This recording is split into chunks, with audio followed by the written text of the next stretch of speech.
Hey, welcome back, guys, to the Laser Boy episode, A24 guys beef podcast. We're in episode 8, almost getting to the end here. The episode is titled The Drama of Original Choice. My name is the Laser Boy, Joseph Ngo, here with, as usual, my co-host Edwin Lee. How you doing, Edwin? Fantastic. Good to see you, Joe. Yeah, thank you again for hosting, and really excited to talk about episode 8 with you. So this episode, we're just going to be talking about episode 8, recapping it, and giving our Yelp rating and final thoughts. No news segment, since we already talked about the Emmy noms.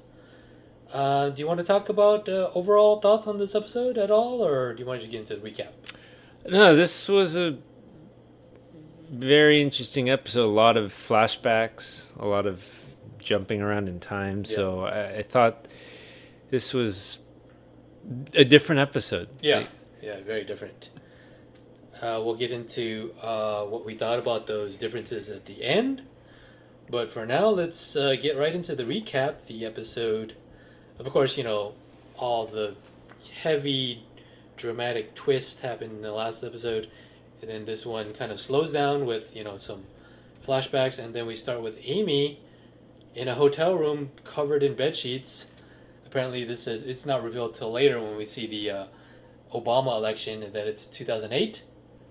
She's engaging in a sexual encounter with someone she met on Yahoo Chess. And in the middle of that, at the end of that scene, actually, comes the scary moment that I've been talking about with Edwin here, where she turns into a witch, kind of a scary kabuki lady with white makeup on her face. We see that in the reflection, actually.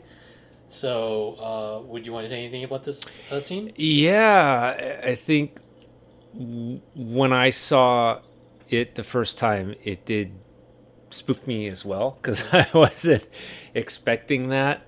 And the face, it looked familiar, but I just couldn't put my finger on it, and it was just when I was watching it the first time, I was just in the back of my mind trying to figure out where did I see that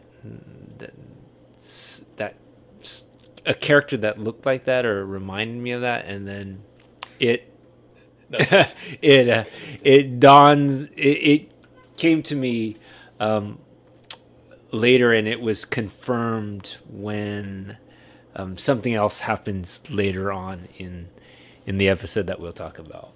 Okay, if you guys can't see it right now, but we have this episode on the background, and I'm covering my face because I can't stand. I have a huge fear of kabuki makeup and clowns, so white face makeup definitely freaks me out.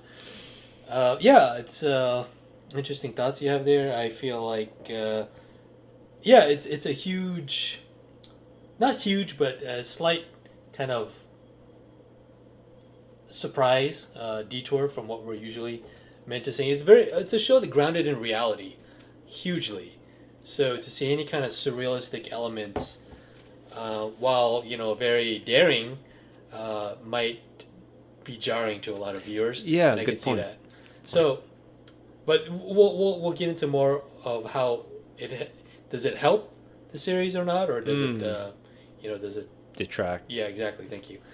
So, opening title credits, and then we see Amy and Fumi going on their Giorgio Armani shopping sprees, talking about you're not gonna need me to go on these shopping sprees soon when George gets half of my money here. So, but it seems like she's acting like a mediator between the two.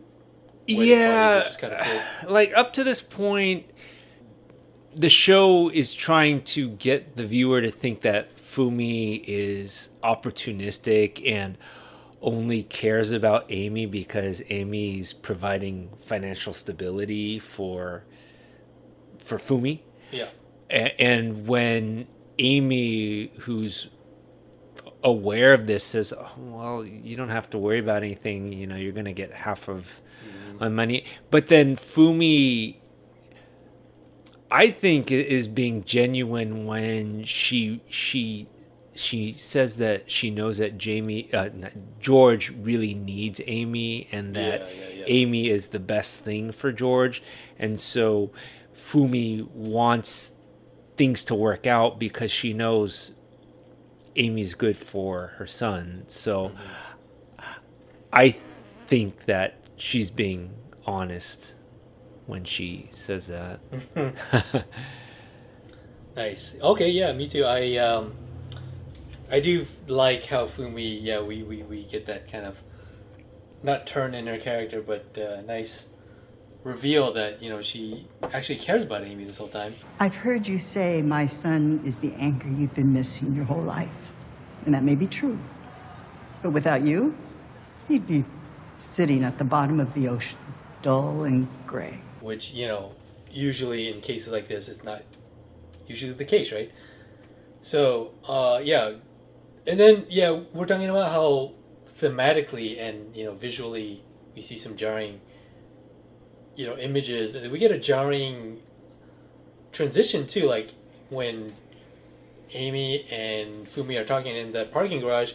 We see like a girl walk by and then sit on a couch. Mm-hmm. So a nice visually inventive way to show that it's a flashback. Yeah. But then, again, like it shows that this is a different episode, visually and thematically. Yeah, and I think it shows maybe what's going on in Amy's head, that Sure. Okay. things from her past are living very much so in her head. Yeah.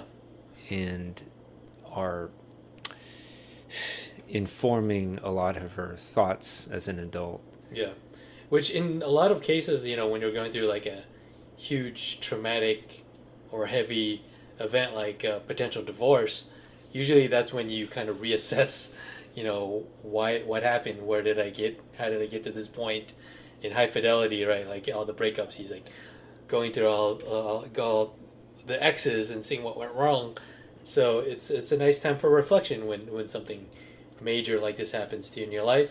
So I like that aspect of it. By the way, that's a 2001 flashback. We see a title card come up, and then Amy's like apparently shoplifted a bunch of clothes, taking off all the security tags, and finds out that her dad is coming home with another woman, and then that woman turns into that scary kabuki lady.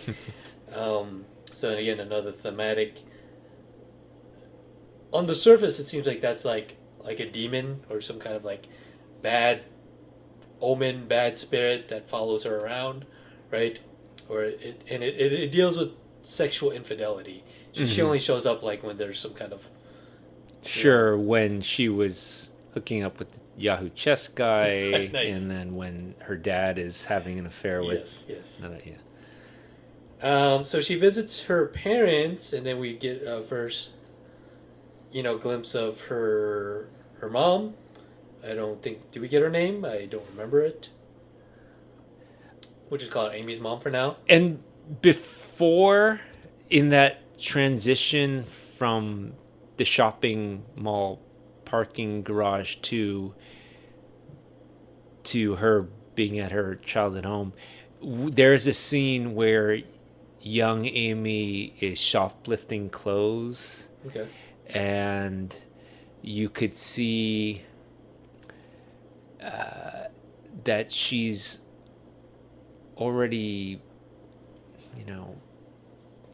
precocious, lying, making up stories about things. Because the person she's talking on the phone, she says that she's like shopping for clothes instead of stealing it. And then it mentioned something about UCSB. Yeah. And she's prepping to go to college, right? Yeah. The mom's name is Han Trin Lau, and the dad's name is Bruce Lau. Think of Bruce Lee, I guess. You wanna. Oh, by the way, I forget to mention the episode is directed by Jake Schreier and written by Lee Seung Jin and John Kyung Fraser.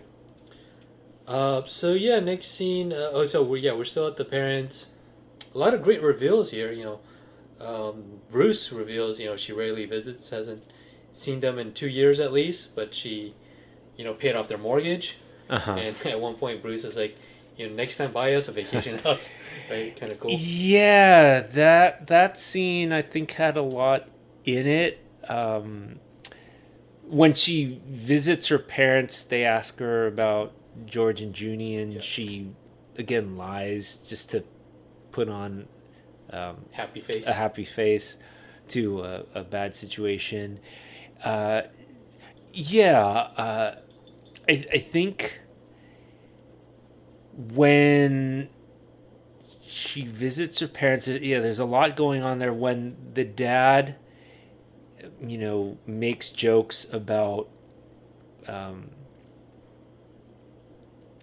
how, or he's comparing Amy to their friends' kids, and I know a lot of parents, Asian parents, can do that. Yeah. She feels unappreciated. She says that she's paid off their mortgage, but the dad is still comparing her to his friends' kids and say, "Oh well, but you didn't do this." Yeah. He moved them into his house so they could be near him. Right. And we never get to see Junie. And Amy, through this whole series, when she gets triggered whenever she feels disrespected or unappreciated, and she's feeling unappreciated, but she can't necessarily say what she really wants to say because they're her parents. And when Jordan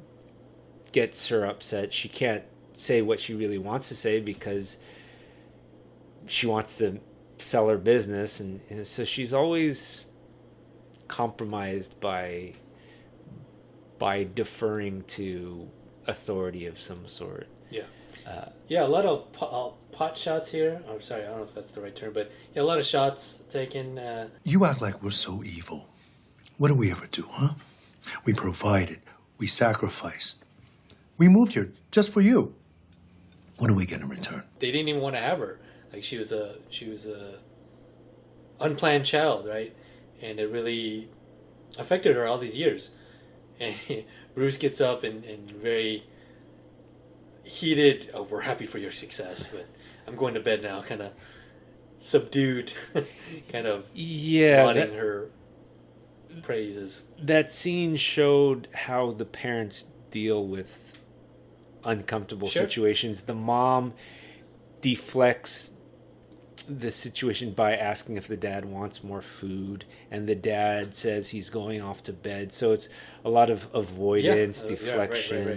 And which is so understandable, Amy, that's what Amy's learned. Yeah, which is understandable. My parents are the same way, and you can't change them. It's we think that this is the right way because we learned it through our culture and whatever TV and our friends, and but then they grew up a certain way, and they're very stubborn. My parents, at least my mom, is very thick-headed, very stubborn. She won't change her ways, so you just gotta accept it, I think I don't want to overgeneralize or paint with too wide brushstrokes, but I think I could say that, and I know there's a lot of diversity within Asian culture, but Asians, they generally like keeping their issues private. Sure. And not displayed in public. Saving face is a big deal.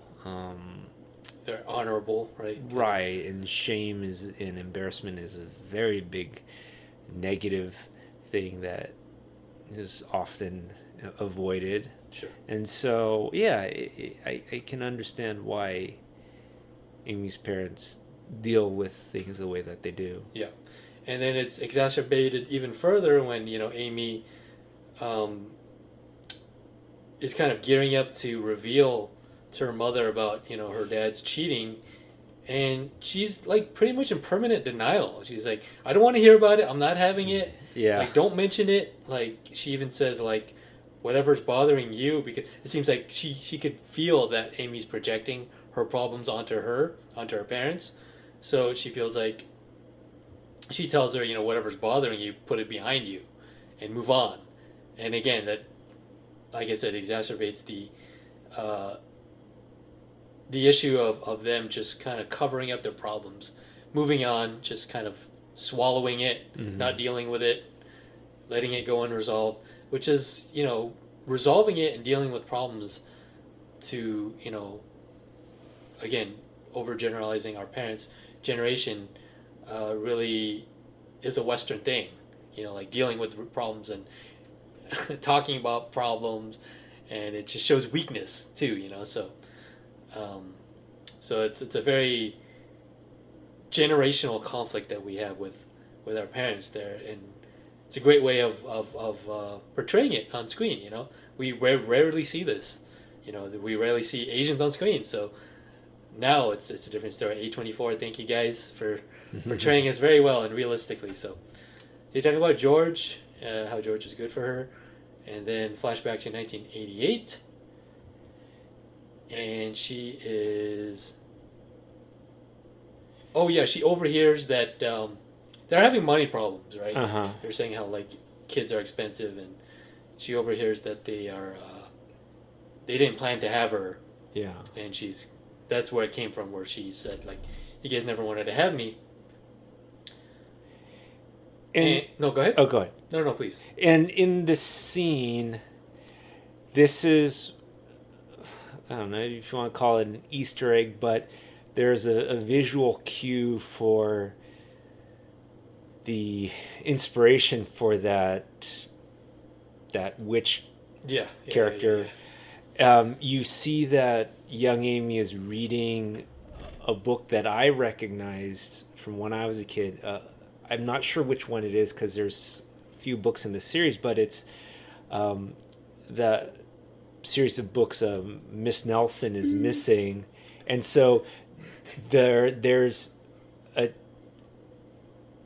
teacher who dons an alter ego named Viola Swamp, who if you Google a picture of Viola Swamp, it's pretty much that character.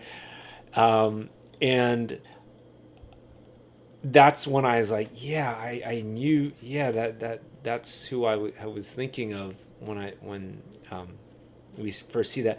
So and it's a popular character in lore. Yeah, in like children's literature. And so I wanted to confirm that, that was it.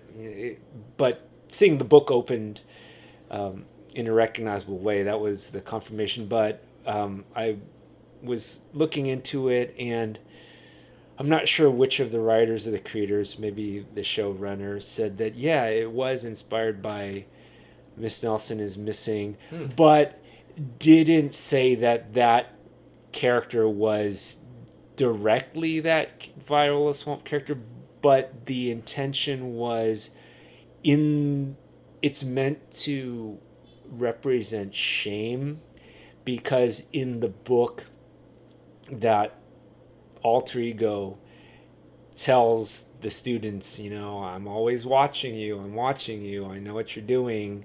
And so the creators wanted that to represent Amy's shame. And so when Amy's hooking up in the motel, she's feeling shame, and when she's seeing her dad with someone who's not her mom, feeling shame. And so I think that's what that image or that character is. Yeah, it's a nice economical way to visualize,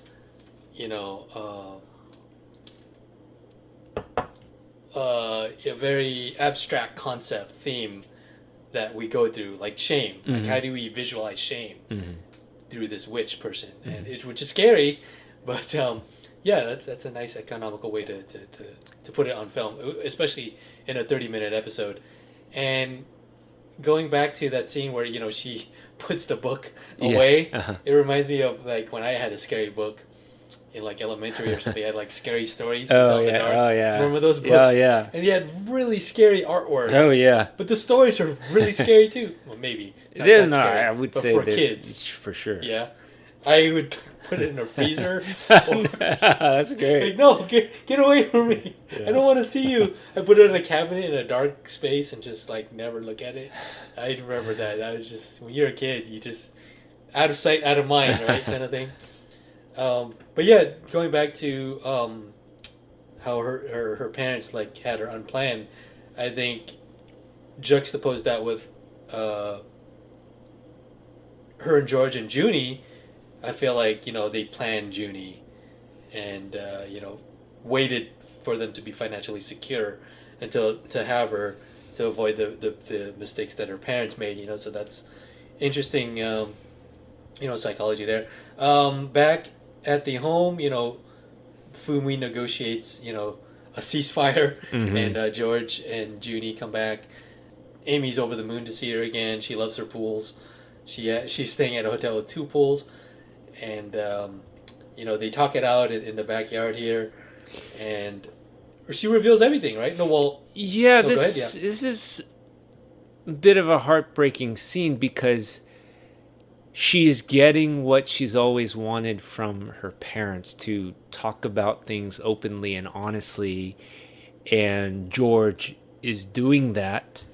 And that gets Amy to feel comfortable enough to do it too, and like you said, she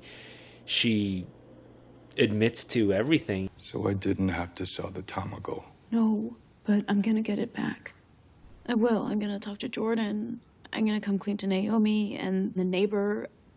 I want to make everything right. So you cheated on me?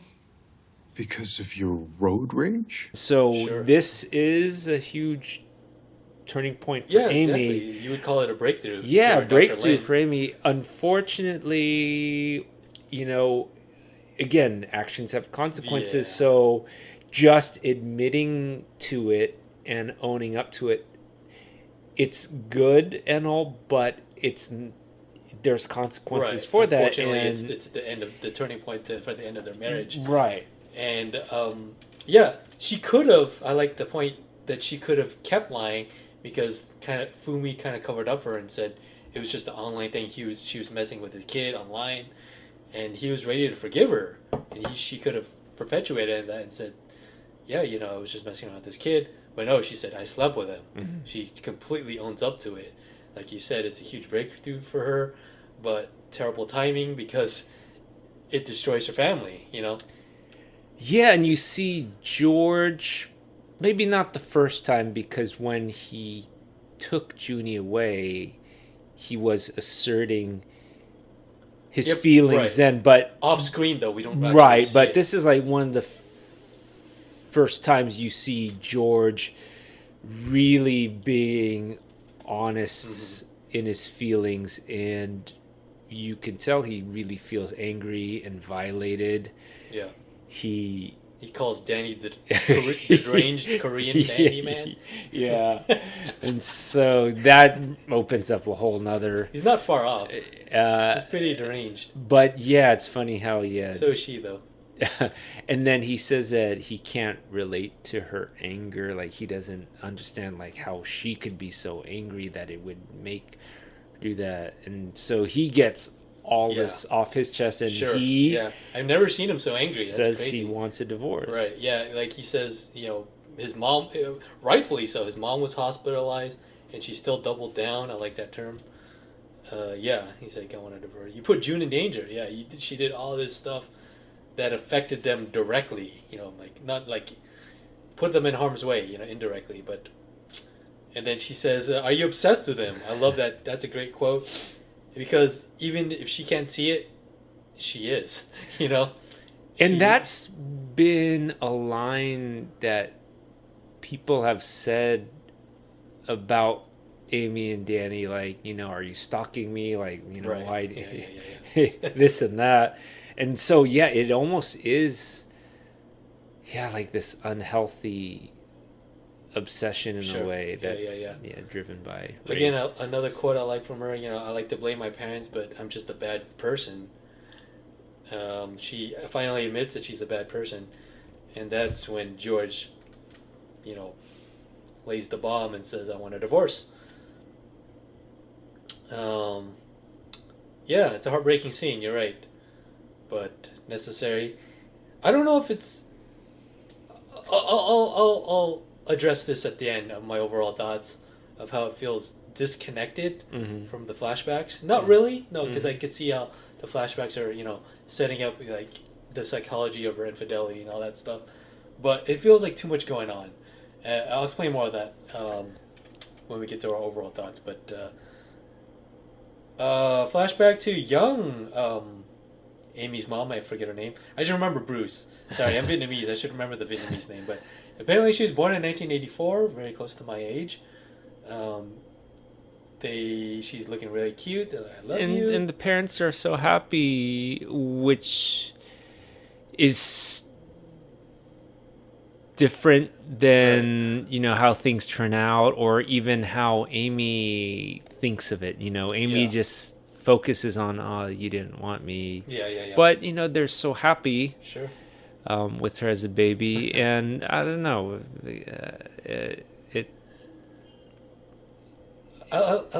Sorry. Oh no, go ahead. I was just saying I like the.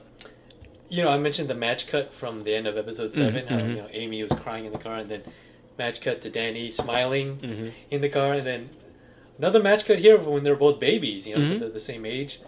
So thematically, visual thematics. So we're getting a lot of like they're almost the same people. Yeah. Kind of thing. And it just is that common or kind of ongoing theme through the whole series. Yeah, it's really connecting them. That's really cool.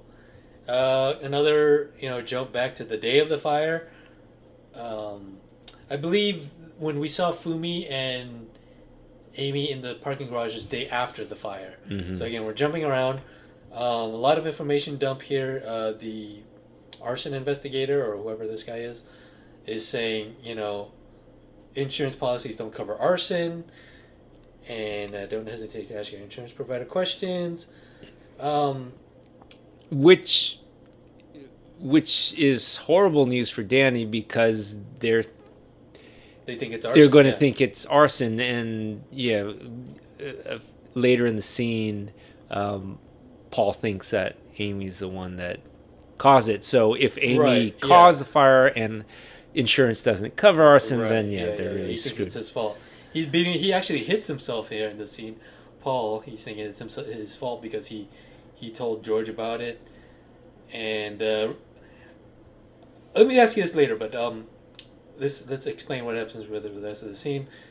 So he explains that he went to her place and told her husband, and Danny can't believe that. He's like, why would you do that?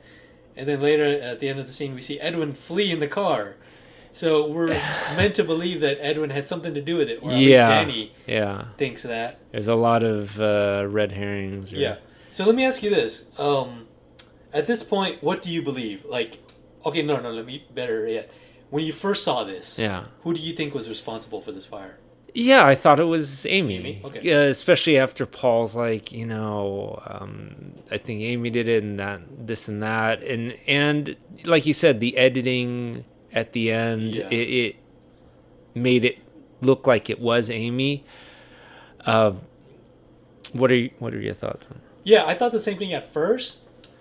Let me ask you what you think now. Like, wait, okay, so at this point, do we know the truth yet? No, right? We do not. No. Okay, so let's just stick with the psychology of us thinking that is Amy. Do you think Danny here, his reactions are genuine? Yes. Okay. I do. But at the same time, maybe it says a lot about Danny. Like, Danny, I think, is not in touch with reality and doesn't own up to his part in all this. Like, he said, why would you tell Amy? And then Paul says, because of what you told me. And he's like, oh, I didn't. It's pretty much his fault. I didn't want. Fault, It's like, what did would you think was Danny? You think Paul would be okay with that and happy? Exactly. And so it's like he set things into motion, but he doesn't take responsibility for it. And I think that says a lot about Danny's character. In between, before we see Edwin drive away, we get a flashback to young Danny in the playground getting pushed to the ground by an older, I guess Korean or Asian kid, because he's like in front of some Playground or in front of some girls, some Western Caucasian girls that he supposedly likes, and then when he falls to the ground, it looks like that motif again of the ground. So a nice little bit of foreshadowing there.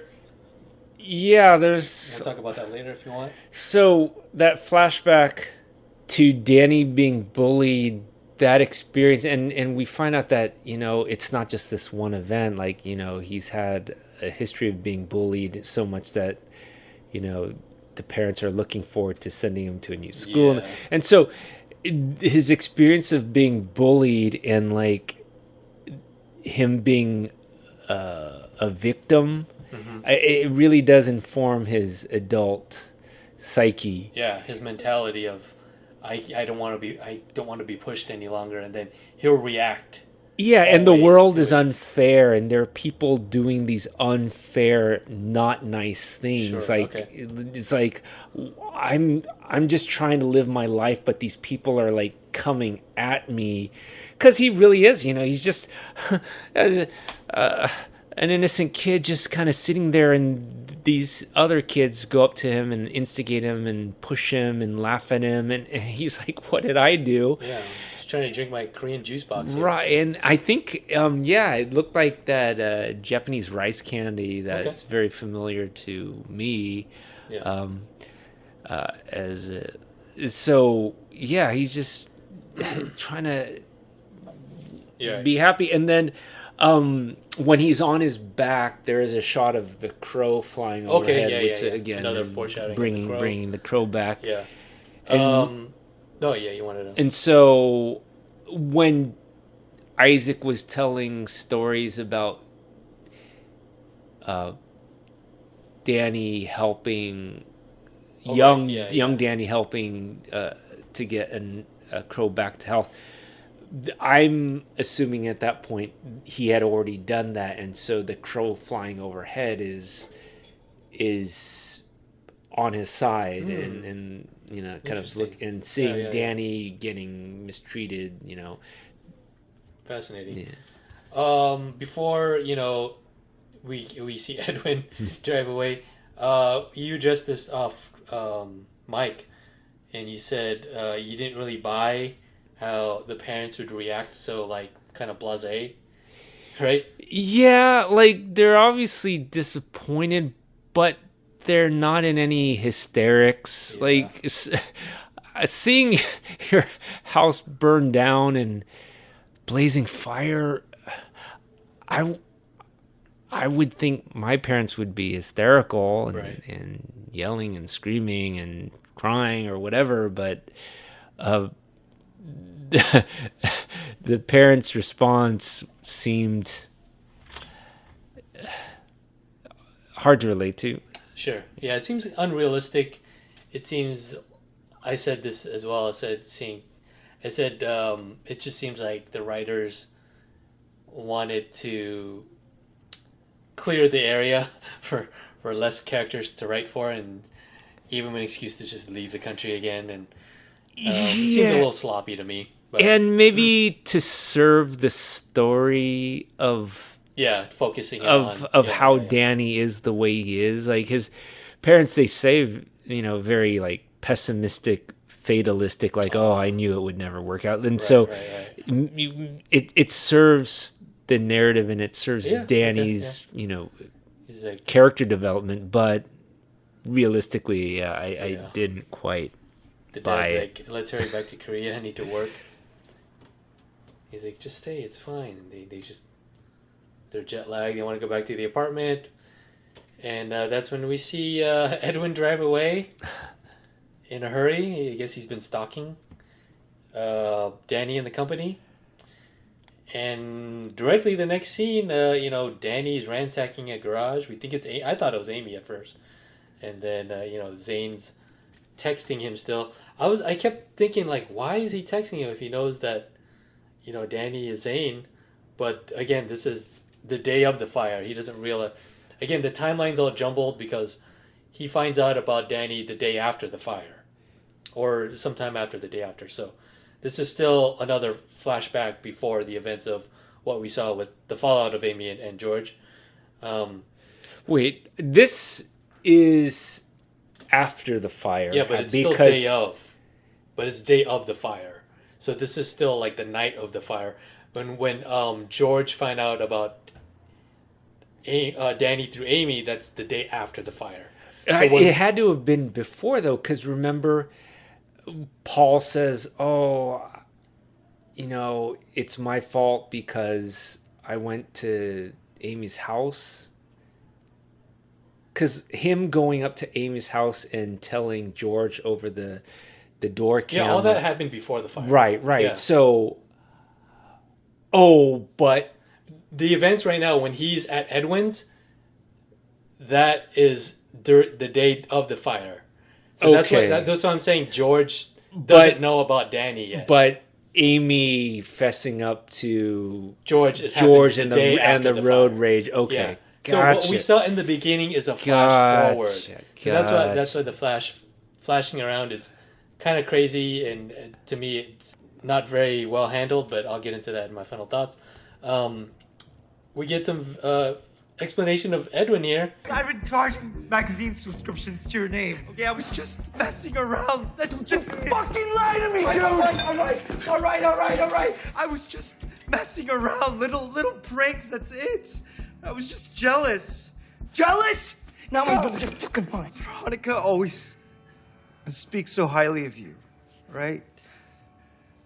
She's never gotten over you. Danny's just flipping out. That was not nice. Right, I Nice to think do that. Danny's sense of right and wrong goes back to that flashback when he was bullied on the playground, where that wasn't nice. Mm-hmm. And I think his vocabulary for people's behavior goes back to that. It's Okay. like that wasn't nice, and his trigger is when people are being mean to him or doing things unjustly wrong, like Amy honking at him and flipping up. He was just backing out, like he didn't do anything wrong, but he felt like that was not nice. And then the kids pushing him down, and that wasn't nice. And then Edwin doing the prank with the magazines, that wasn't nice. And so I think his moral code goes back to those childhood experiences. And we have another thematic flashback here. Back to 93, Danny and Paul are inseparable. Young Paul is so cute with his chubby cheeks. He wants to stay home from school. Danny wants to stay home from school and stay with Paul. The parents say Paul seems so happy with Danny around. And they're having trouble with the motel. They're scared that Hurricane Harbor is going to steal all their business. And you can tell, Danny really loves Paul and vice versa. So it seems kind of shoehorned in, because this was a flashback about, all these other things, and then just to shoehorn that in seemed a little haphazard, but whatever, that's what we get. And anything you want to add about that flashback before we move on?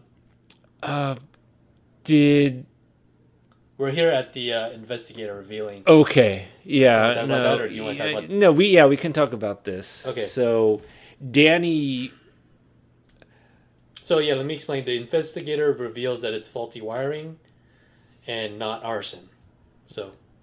Right. So Danny wants to think it was arson, even though it doesn't help him because insurance isn't going to cover it, because it would fit the narrative of Amy taking revenge. Yeah.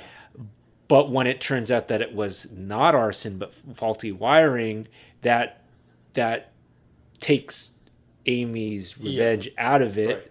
the construction company is on the hook for it, which is him. Which him, is show yeah, and at show so service. it means that Show bros. it was Danny's fault the whole time, Yeah. which he doesn't want to admit to, and it is another example of Danny's incompetence. Yeah, right. He says there's a 30 amp breaker in the house and there's a 14 gauge wiring all over. So apparently that's not compatible. I wouldn't know anything about that. I'm not a construction guy, but yeah, it doesn't seem proper. And yeah, you're right. It seems like he wants it to fit his narrative that it's Amy who burned it down. It doesn't fit that narrative, so he's kind of deluding himself, saying maybe you should investigate further, kind of thing. And he's just like, his eyes see red right now. He's he's on tilt for sure. He's like a shark that smells blood. He just, nothing will get through to him. He's gonna believe what he wants to believe, and he's gonna, like, Amy is the obvious scapegoat. He's gonna want to take it out on her, so yeah, it sucks what happened.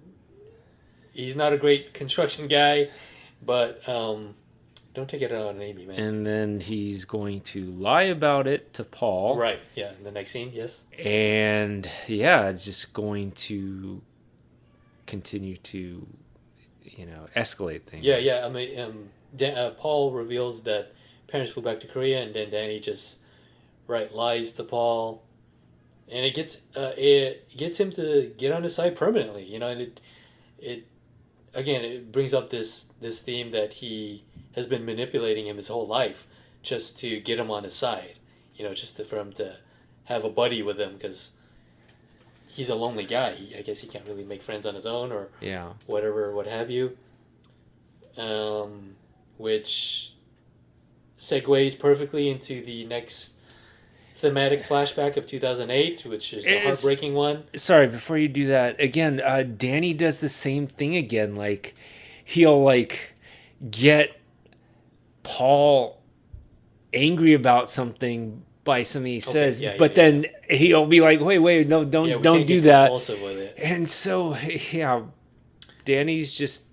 That's Mastermind 101. You think, you make them believe, you get them riled up, but then you make them think that it's their own idea, that they're angry, not your own idea. It's like Inception, man. Like, Danny says, it was Amy, and then so that gets Paul angry, like, I'm gonna go do something, but then Danny says, oh no, you can't, you gotta let the authority. So it could be manipulation. It could also be Danny not fully understanding what he's doing and what the natural consequences of it, what those consequences will be. It's like, it's like, what do you keep blaming Amy? What do you think Paul's gonna do about it? You throw a piece of meat into the lion's den. What do you expect to happen, right? Exactly. So, no, but I feel like my interpretation is he's definitely manipulative to Paul, because it started early on, right? Like, he wanted to stay home from school to be with him. He always wants Paul by his side. Paul is always happy with me around.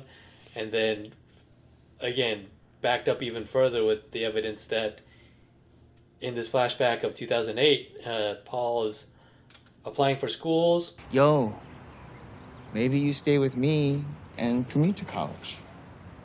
No, I'm good, man. I don't even know where I'm gonna end up, so. Maybe go someplace close by. Dude, stop.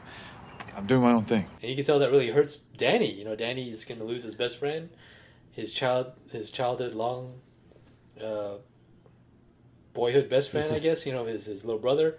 So, and does a heinous act of throwing away his applications in the trash, and to get him to be with him permanently. It's like, wow, the depths that you would go to, right? And it really paints Danny as this really villainous, hateful guy that's irredeemable, but which is such yet to be seen.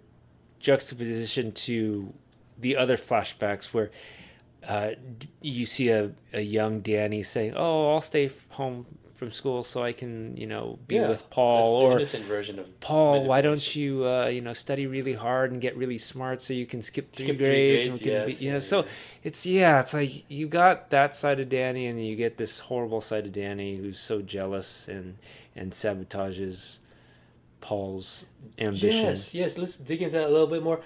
Not too much, but yeah. The jealousy, the what's that term I'm looking for? Like the possessiveness. You know, when you're like, you don't want your girl to go out. You don't want her to wear skimpy clothing because it's a possessive, jealous boyfriend. Yeah. 101. All those traits that he doesn't want his brother to go out and be his own guy because he wants him to himself because he has no other friends. That's pretty pathetic. You know what I mean? And we do see that with other characters, so I'm wondering if the writers wanted to make a comment on maybe a trait that they see within Asian Americans, Asian culture of rivalry or not wanting to see other people that do better than you. I'm not sure because you definitely see that rivalry, that interplay between Amy and Naomi.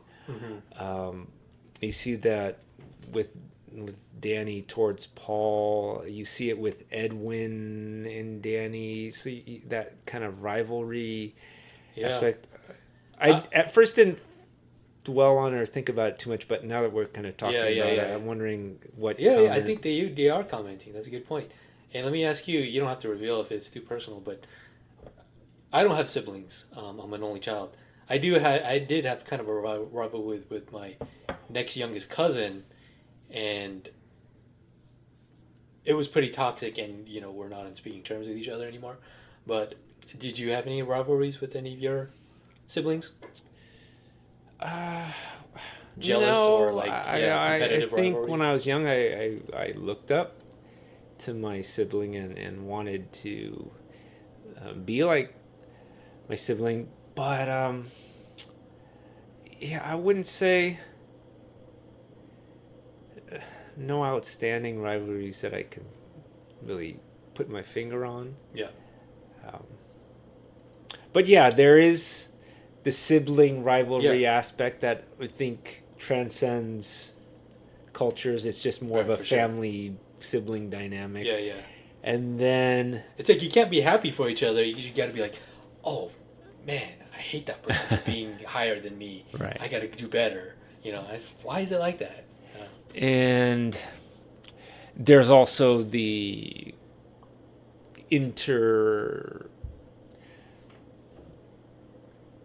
or within cultures, like I don't want to overgeneralize or for the sake of argument, oversimplify, but I think there's a aspect of Asian culture that sees status and status symbols as something important, and so. The car you drive or the house you live in or the clothes you wear, it's like you want to, represent yourself in a way. And so, if somebody's driving this car, it might motivate someone to say, okay, well, I'm going to drive a nicer car. And again, I don't want to oversimplify, but I have seen that within Asian society, and perhaps it transcends to society as a whole. But I see that it's pretty toxic, especially the oversimplification that we're all successful, that we're all doctors, we're all smart, we're all genius mathematicians and whatnot, and we drive Mercedes Benzes. It's rough on the people who don't have those things. I'm one of those people, and when I encounter a toxic, other Asian American person who aspires to those things, nothing wrong with that, but I could really feel a general kind of toxicity in them that I otherwise wouldn't find in people like me. Whether you it's know, like that has less- judgmental yes, or exactly. Yeah, again, I don't want to, like you said, overgeneralize or oversimplify, but it's there, and that's a great comment to make. I don't know if they're actually making that comment, but it's nice to talk about, and at least it got us thinking about it. So yeah. with that, let's move on. Present day, Danny buys a gas canister and Koya House plant at the Foresters, and pretty much to frame Amy for the arson story. Again, following through on his plan, on his seeing blood, like he has to do this no matter what. When I first saw this, I was watching with my mom, and I'm like, oh, I was like, he actually burned it down. That's what I thought. And I don't know if it was because of that reveal of the gas canister was like really shocking, or because this episode is jumping around so much. Yeah. I was really confused. I see now, of course, that he's just bought that to set her up, because he, in the next scene he goes to George's house and finagles his way into using the restroom to plant that. I think he bought the gas canister in the plant, right, to hide it, or he put it in his big coat or whatever, and then gets into the bathroom and then plants the glove, the female glove, and the gas canister. Before that, I think Junie hits Luca, and George is kind of reprimanding her for it, and then she says, "I hate you" to George, which is kind of sad. I think she's just really, conflicted right now with the Amy separation. Danny, this reminds me of like a Curb Your Enthusiasm episode or something. It's like, oh hey, he's just like trying to find any excuse to like get him to leave, but then he's just like, okay, cool. He's so nice that he just lets him in, right? But George is nervous because by this point he knows the truth. Yes. And then you could tell he's very hesitant. He's very reticent, and maybe, I don't know, Danny could tell too. Danny's just really imposes himself. He's gonna get it no matter what.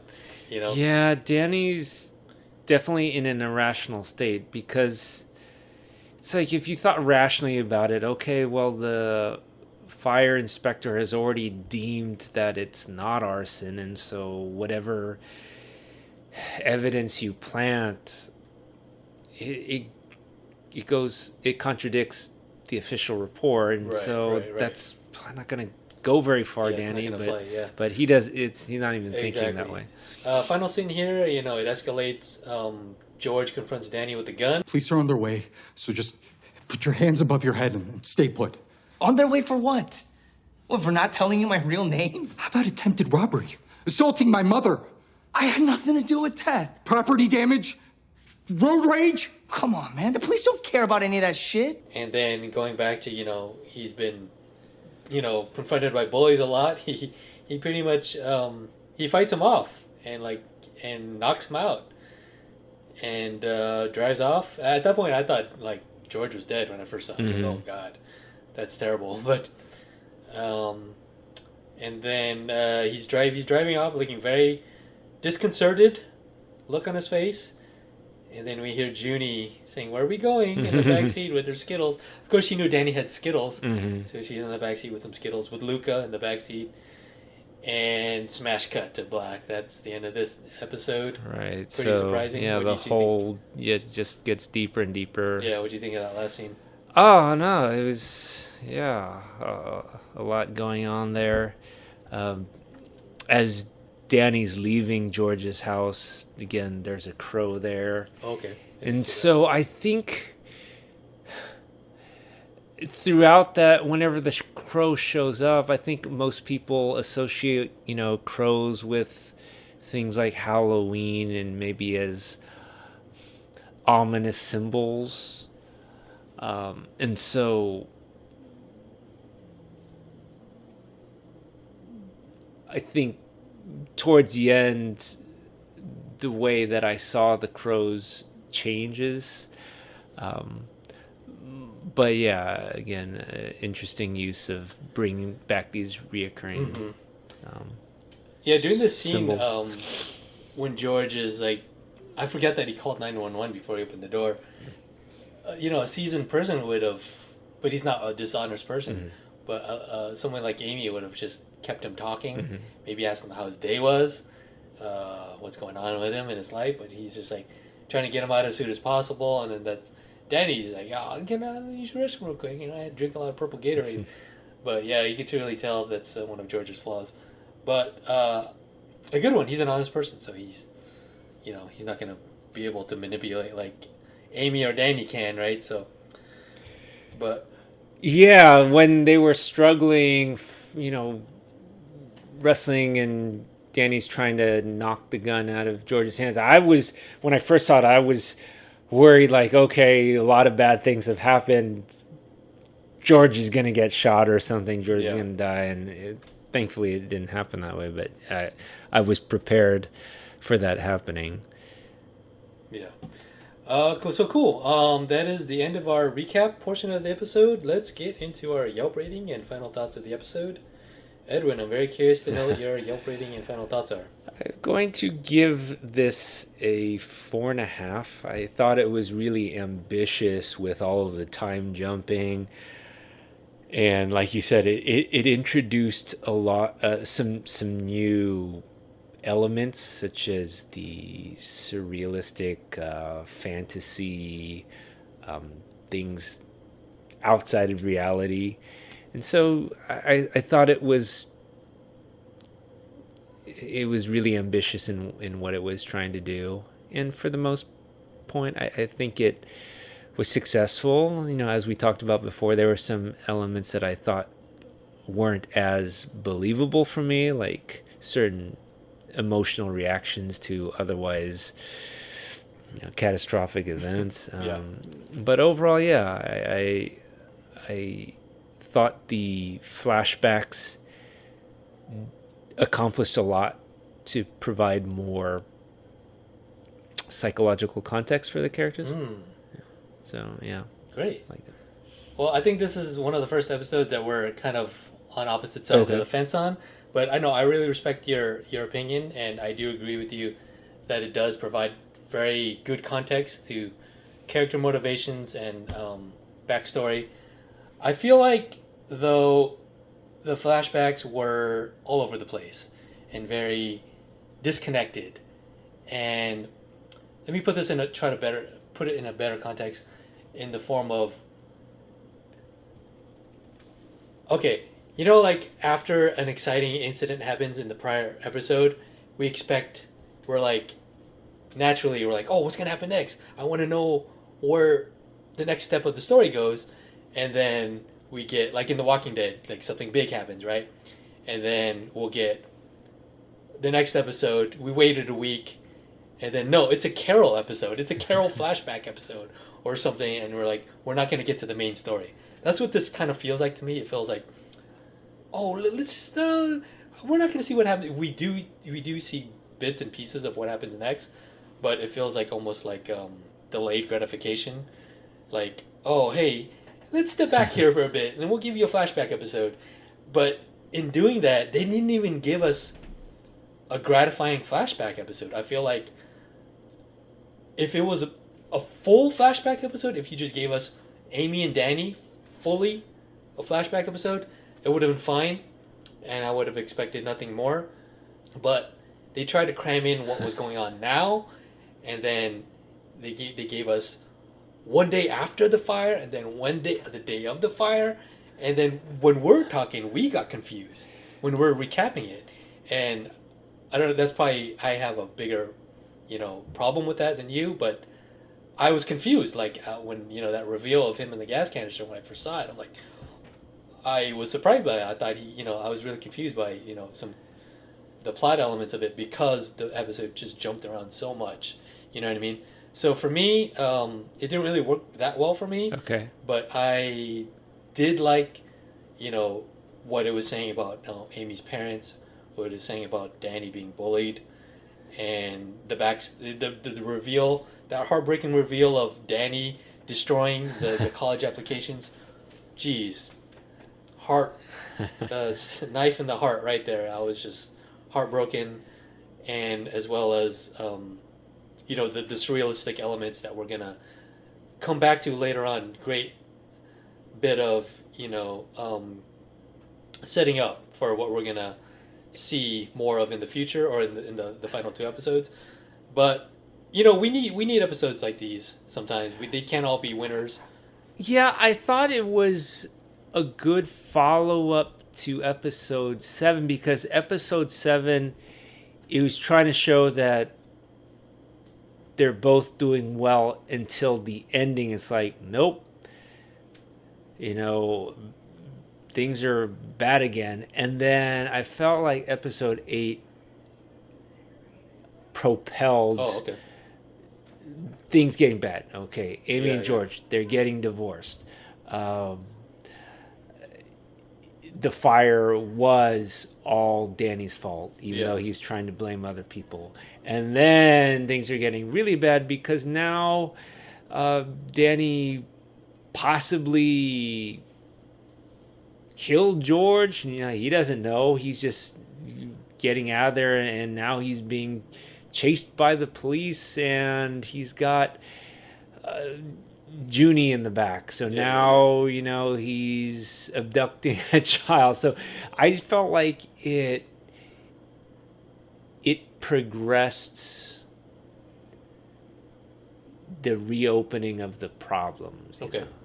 But I totally understand your dissatisfaction with the confusing elements and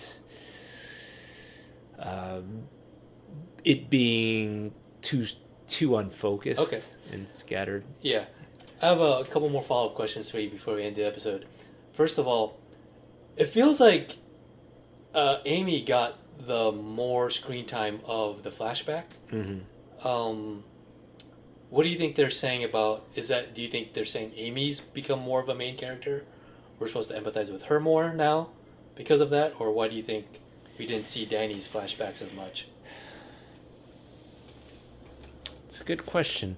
I thought we saw a good amount of Danny flashbacks. I felt like we got more of it at the end. It was kind of crammed in. Yeah, maybe the first half was more Amy, because we didn't see a whole lot of Amy in the second half. So maybe the first half was more Amy, and then maybe I was. Second half was more Danny. All right. Yeah, maybe I just felt like Amy had the brunt of the screen time, but maybe I got to go back and check on that. But sure. Okay. So at this point, do you think? So Danny did some really heinous things in this episode, and it's just. Part of it is just, he's escalating his anger, and he's trying to right a wrong that was already really wrong to begin with. He paid for that construction business through ill-gotten gains, and now the house burned down through his incompetence, and he's trying to right that wrong, and he's just kind of spiraling. And so a lot of what he's doing now is just, like you said, irrational. And of course, him throwing away the college applications. Do you think he's irredeemable at this point?